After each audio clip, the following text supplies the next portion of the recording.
সালামু আলাইকুম, সবাইকে স্বাগতম জানাচ্ছি এবিসি জব কেয়ারের পক্ষ থেকে। আশা করি সবাই ভালো আছেন। এবিসি জব কেয়ার সবসময় আপনার চাকরির প্রস্তুতিকে সহজ করে দেওয়ার জন্য বিগত সালের বিভিন্ন প্রশ্নের সহজ সমাধান নিয়ে কাজ করে। তার ধারাবাহিকতায় আজকে আমরা এই সম্প্রতি অনুষ্ঠিত হয়ে যাওয়া PGCB power grid company of বাংলাদেশের যে ইলেকট্রিক্যাল সাব অ্যাসিস্ট্যান্ট ইঞ্জিনিয়ার পোস্টের জন্য যে নিয়োগ পরীক্ষা অনুষ্ঠিত হয়েছে তার ডিপার্টমেন্ট অংশের সলিউশন আমরা আজকে দেখাবো এবং পাশাপাশি মানবন্টন নিয়ে আমরা আলোচনা করব। পরবর্তীতে আমরা নন ডিপার্টমেন্ট অংশের সলিউশনগুলো নিয়ে আসবো। তাহলে চলুন এই সমাধানগুলো ডিপার্টমেন্ট অংশের পর্যায়ক্রমে আমরা দেখে নিই।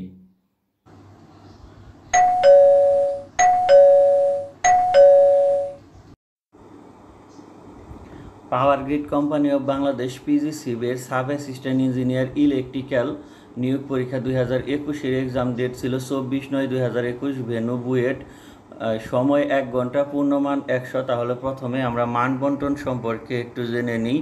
মানবন্টনের দিকে আমরা যতটুকু দেখেছি বা জানতে পেরেছি, নন ডিপার্টমেন্ট থেকে 50টি এমসিকিউ ছিল 60 মার্কের, বাংলা থেকে 5টি এমসিকিউ 5 মার্ক, ইংলিশ থেকে 5টি এমসিকিউ 5 মার্ক, ম্যাথ বা অ্যানালাইটিক্যাল টাইপ যে কোশ্চেন 10টি ছিল 2 মার্ক করে 20 মার্ক, জেনারেল নলেজ থেকে 20টি এমসিকিউ 20 মার্ক, আর পাওয়ার সেক্টর অংশের থেকে ছিল 10টি এমসিকিউ 10 মার্ক। এই টোটাল 50টি এমসিকিউ ছিল 60 মার্কের। আর ডিপার্টমেন্ট অংশে আমরা দেখেছি যে 5টি কোশ্চেন, অর্থাৎ এখানে একটি কোশ্চেনের 2টি পার্ট ছিল, যার কারণে 6 লেখা হয়েছে। ম্যাথ ছিল 5টি ইন্টু 8 মার্ক, তার মানে 40 মার্কের আর কি কোশ্চেন ছিল।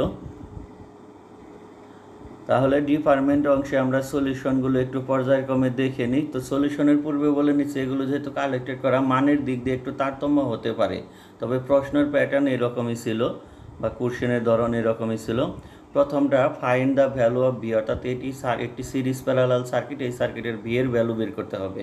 তার মানে বি এর ভ্যালু বের করতে গেলে তখন আমাদের এই শাখার কারেন্ট বা ভোল্টেজ লাগবে। যদি কেবিএল থিওরেম ফেলতে চাই, এই শাখারও ভোল্টেজ লাগবে, ঠিক আছে। তার মানে আমরা টোটাল কারেন্ট লাগবে। টোটাল কারেন্ট লাগতে গেলে আমাদের টোটাল রেজিস্ট্যান্সের দরকার। যেহেতু এটি একটি সিরিজ প্যারালাল সার্কিট, 6+3 প্যারালাল 3 + 6, এটা করলে আমরা 4.5 ওহম পাই। তার মানে আইটি টোটাল কারেন্ট আমরা পাচ্ছি 18 ভোল্ট, আই হলো 4.5 অর্থাৎ 4 অ্যাম্পিয়ার। তার মানে যদি সহজে আমরা বুঝতে পারি, যেহেতু এই শাখার রেজিস্ট্যান্স সমান এই শাখার রেজিস্ট্যান্সও সমান, তার মানে সমানভাবে কারেন্ট ফ্লো হবে। তবু আমরা ফর্মুলা অনুসারে দেখিয়েছি যে I1 যদি আমরা বের করতে যাই, টোটাল কারেন্ট কিন্তু বিপরীত শাখার রেজিস্ট্যান্স বাই দুইটি শাখারের রেজিস্ট্যান্সের যোগফল। এবার আমরা I1 পাই, আবার একইভাবে আমরা I2 পাই, তার মানে 2 অ্যাম্পিয়ার করে। এখন আমরা এই ABCD এই লুপটিতে কেবিএল থিওরেম অ্যাপ্লাই করব। কেবিএল থিওরেম যদি আমরা অ্যাপ্লাই করি, দেখুন তো প্রথম আমরা চিহ্ন বসিয়ে নিয়েছি, এদিক দিয়ে কারেন্ট ঢুকে পজিটিভ রাস্তাতে বের হয় নেগেটিভ দিয়ে, ঠিক আছে। তার মানে এইখানে যদি আমরা বের হওয়ার রাস্তাটি নেই, এই দিকে ঘুরি এই দিকে, তার মানে আমরা প্লাসের ভি প্লাসের 3 × 2 হবে, আর নেগেটিভ এখানে কারেন্ট বের হচ্ছে এই 6 ওহমের এই দিকটা, নেগেটিভ 6 × 2, তার মানে রেজিস্ট্যান্স ইন্টু কারেন্ট আমরা গুণ করতেছি, তার মানে সহজে ভোল্টেজ পাওয়ার জন্য আর কি। তো এটা কেবিএল এর থিওরেম। তো এটা আমরা ক্যালকুলেশন করে 6 ভোল্ট পাচ্ছি, অর্থাৎ এই ভোল্টেজের ভ্যালু হলো 6 ভোল্ট, এটি অ্যান্সার। 2 নাম্বার যে কোশ্চেনটি, এটি একটু ক্রিটিক্যাল টাইপে বলতে পারেন অনেকটা। তো নিচের সার্কিটের IL অর্থাৎ লাইন কারেন্ট বের করতে হবে, যেখানে ব্যালেন্স লোড কানেক্টেড। যেহেতু এটি একটি এই সার্কিটটি দেখুন যে এটি ডেল্টা সার্কিট দেওয়া আছে, একে আমরা প্রথমে স্টারে রূপান্তর করব। স্টার ডেল্টা কনভার্সনের যে ফর্মুলাটা আমরা অনেকেই জানি, তবু দেখিয়েছি। ধরেন যে ABC এটা একটা ডেল্টা কানেক্টেড আছে, স্টার করতে গেলে তার মানে যে শাখায় মিলিত হচ্ছে ওই দুইটি শাখার গুণফল বাই সবগুলো রেজিস্ট্যান্সের বা লোডের যোগফল হবে আর কি।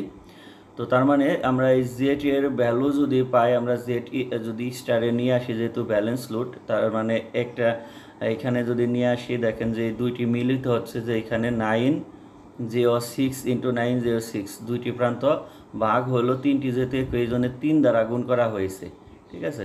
তার মানে এটা আমরা জেড এর মান ইম্পিডেন্সের টোটাল ইম্পিডেন্সের যে এই ডেল্টা 2 স্টার করার পর যেটা পাচ্ছি, সেটা এখানে দেখেন যে 3J2। এখন টোটাল ইম্পিডেন্স পেতে গেলে এই যে এই শাখার মধ্যে 2 ওহম কিন্তু আছে সিরিজে, তার মানে এটা আমাদের যোগ করতে হবে। এটা যদি আমরা যোগ করি, তার মানে টোটাল ইম্পিডেন্স কিন্তু আমরা এখানে পেয়ে যাচ্ছি।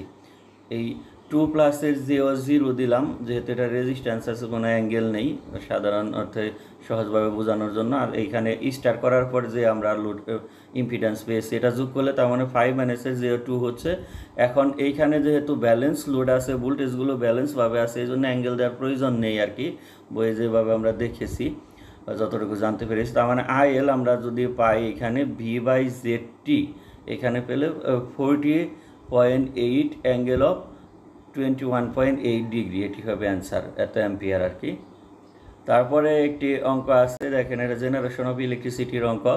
কোনো প্ল্যান্টের বাণিজ্যিক লোড 750 কিলোওয়াট, আবাসিক লোড 550 কিলোওয়াট, শিল্প লোড 1500 কিলোওয়াট এবং সর্বোচ্চ চাহিদা 2500 কিলোওয়াট হলে ডাইভার্সিটি ফ্যাক্টর কত? যদি ওই প্ল্যান্টের বার্ষিক উৎপাদন ক্ষমতা 45 × 10⁵ কিলোওয়াট আওয়ার হয়, তবে লোড ফ্যাক্টর কত? দেখুন ডাইভার্সিটি ফ্যাক্টর আমরা সমান জানি যে আপনার কোনো এলাকায় স্বতন্ত্র গ্রাহকদের সর্বোচ্চ চাহিদার যোগফল এবং ওই প্ল্যান্টের সর্বোচ্চ চাহিদা, তার মানে সবগুলো চাহিদার যোগফল বাই সর্বোচ্চ চাহিদা করলে ডাইভার্সিটি ফ্যাক্টর 1.12 অ্যান্সার এটি। এখানে কোনো একক হবে না। আর লোড ফ্যাক্টরের ক্ষেত্রে আপনার লোড ফ্যাক্টর অর্থাৎ গড় লোড বাই সর্বোচ্চ চাহিদা, গড় লোড যেহেতু উৎপাদন দেওয়া আছে এখানে 45 × 10⁵, তার মানে এটাকে যদি আমরা আওয়ারে নিয়ে দ্বারা ভাগ করি তাহলে লোডটা কিন্তু পাচ্ছি আওয়ার, অর্থাৎ 24 × 365 দিন, এটা ভাগ করলে আর সর্বোচ্চ চাহিদা, তার মানে আমরা ভ্যালু পাই এনে 0.205, এটি অ্যান্সার লোড ফ্যাক্টরের। তারপরে 4 নম্বরের ক, এখানে এটি 4 মার্কের একটি অঙ্ক ছিল, মডুলেশন ইন্ডেক্স কমিউনিকেশন ইঞ্জিনিয়ারিংয়ের, খুবই সহজ অঙ্ক। 75% পাওয়ার 10 কিলোওয়াট হলে ক্যারিয়ার পাওয়ার কত? তো এখানে দেওয়া আছে মডুলেশন ইনসাইড পার্সেন্টেজ দেওয়া আছে, এটাকে আমরা জেনারেল করে নিব, 100 দ্বারা ভাগ করে পার্সেন্টেজ উঠিয়ে দিব। পিটি দেওয়া আছে, মানে যেই পাওয়ারটি দেওয়া আছে এটা টোটাল পাওয়ার আর কি, পিটি 10 কিলোওয়াট, পিসি মানে ক্যারিয়ার পাওয়ার বের করতে হবে। এই সূত্র আমরা জানি, পিটি = পিসি × 1+ এর মডুলেশন ইন্ডেক্স স্কোয়ার/2। এই ফর্মুলায় আমরা ফেললে পিসি এর মান পাচ্ছি 7.8 কিলোওয়াট। তারপরে এর দ্বিতীয় অংশ ছিল, এটি একটা ম্যাথ, ডায়োডের একটি ম্যাথ, খুবই সহজ, একদম সিম্পল। এই আয়ের ভ্যালু বের করতে হবে। ডায়োডটি সিলিকন, তার মানে সিলিকনের ব্যারিয়ার ব্রেকডাউন ভোল্টেজ 0.7 ভোল্ট আমরা জানি, তার মানে এটা 7.7 ভোল্ট।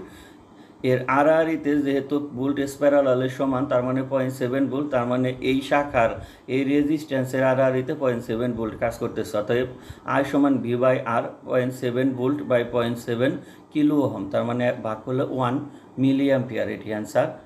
তারপরে এবং 5 নম্বর সর্বশেষ যে প্রশ্নটি ছিল সেটি হলো যে ট্রান্সফরমারের প্যারালাল অপারেশনের শর্তাবলী লিখুন, 8 মার্কের। তো প্যারালাল অপারেশন, ধরুন যে আপনার চাহিদা 300 কেভি, 300 কেভি এর ট্রান্সফরমার আপনার কাছে নেই, একটি 100 কেভি আর একটি 200 কেভি আছে।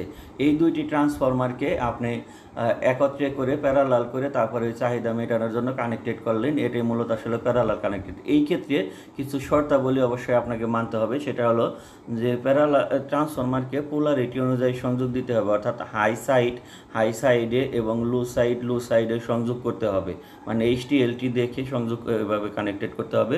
প্রতিটি ট্রান্সফরমারের সমতুল্য ইম্পিডেন্স অবশ্যই নিজস্ব কেভিএ রেটিংয়ের সাথে উল্টানুপাতিক হতে হবে। ট্রান্সফরমারগুলোর হাই এবং লো সাইডের ভোল্টেজ রেটিং একই থাকতে হবে। প্রতিটি ট্রান্সফরমারের নিজস্ব সমতুল্য রিঅ্যাক্ট্যান্স এবং রেজিস্ট্যান্সের অনুপাত একই হতে হবে। তো এই সবগুলো প্রশ্নেরই সমাধান আমরা দেখলাম। যদি কোথাও ভুলভ্রান্তি হয়ে থাকে অবশ্যই আপনারা কমেন্টসে জানাবেন। তো সবাই ভালো থাকেন। নেক্সটে আমরা নন ডিপার্টমেন্ট অংশের সলিউশন নিয়ে আসবো, সেগুলো কালেক্ট করা হলেই। তো সবাই ABC জব কেয়ারের সঙ্গেই থাকবেন। সবার চাকরির প্রস্তুতি আরও সহজ থেকে সহজতর হোক, এই কামনায় আজকের মতো এখানে বিদায় নিচ্ছি। আল্লাহ হাফেজ।